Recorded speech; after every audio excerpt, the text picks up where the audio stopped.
रमेश जहां भी जाता उसे अक्सर यही सुनने में आता कि सबके ऊपर माँ बाप का कर्जा होता है और कोई भी उससे उद्धार नहीं हो पाता। सुनकर उसे यह बात बड़ी अजीब सी लगती कि आखिर में उनका ऐसा भी क्या कर्ज हूं जिसे अदा नहीं कर सकता। रमेश के पिताजी बहुत साल पहले चुके थे, संभवतः तब वह 2-2.5 साल का ही रहा होगा। माँ ने अपने 5 बच्चों का पालन पोषण कैसे गरीबी में किया, आज भी याद कर आंखों में आंसू आ जाते हैं। माँ अपना बुढ़ापा किसी प्रकार से अपने पुश्तैनी मकान में रहकर व्यतीत करती हैं। दोनों समय भोजन पड़ोस के मकान से रमेश के परिवार को मिल जाता है। टूटी खटिया में लेटकर तो कभी बाहर बैठकर जीवन के शेष दिन बीतते जा रहे थे। एक दिन रमेश ने आकर कहा, माँ मैं अपने सिर से तुम्हारे कर्जे का बोझ उतारना चाहता हूँ। सब कहते हैं कि माँ बाप का कर्ज कोई नहीं उतार सकता, मैं इस कथन को गलत साबित कर दूंगा। माँ ने हामी भर दी, पर मैं कैसे कर उस कर्जे को उतारूं माँ?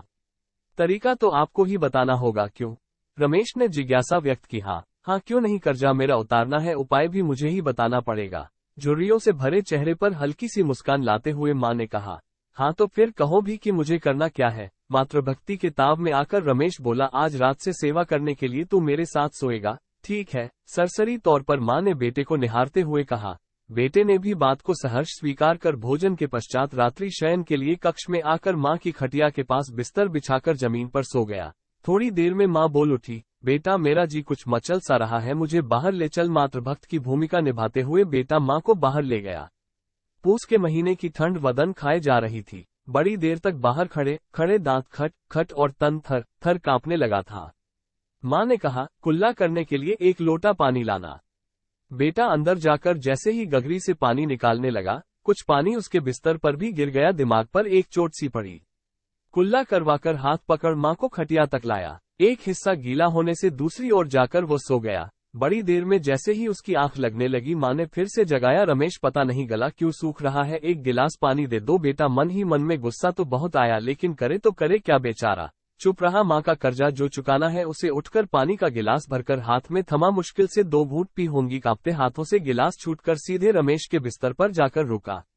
अब तो उसके धैर्य का बांध टूट पड़ा और गुस्से को 7वें आसमान पर चढ़ाकर बोल उठा, भाड़ में जाए तेरा कर्जा माँ, अब बताओ कहाँ सोऊंगा मैं? सारा का सारा बिस्तर गिला हो गया, लैंप भी बुझाने नहीं दे रही है, मुझे तो उजाले में नींद ही नहीं। बेटे को आग बबूला हुआ देखकर माँ बोली, बड़ा चला आया माँ का कर्जा उतारने।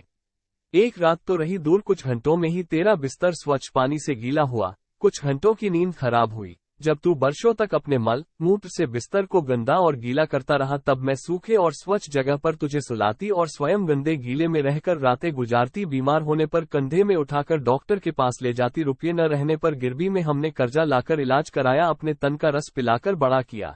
घर में खाने को जब कुछ न होता, किसी प्रकार तुम्हारा पेट भरकर खुद भूखी सो जाती, पर लगता मानो मेरा पेट भर गया है। माँ बाप का कर्जा चुकाना यदि इतना सरल होता जैसा तू समझ बैठा है, तो शायद ही किसी पर कर्ज न होता। माँ बाप का माँ बरसाती नदी के प्रवाह के समान बोलती जा रही थी और बेटा शरीफ विद्यार्थी की तरह सिर नीचे झुकाए हुए सुनता जा रहा था। माँ की बात के एक एक शब्द से उसका तन मन भीगता जा रहा था।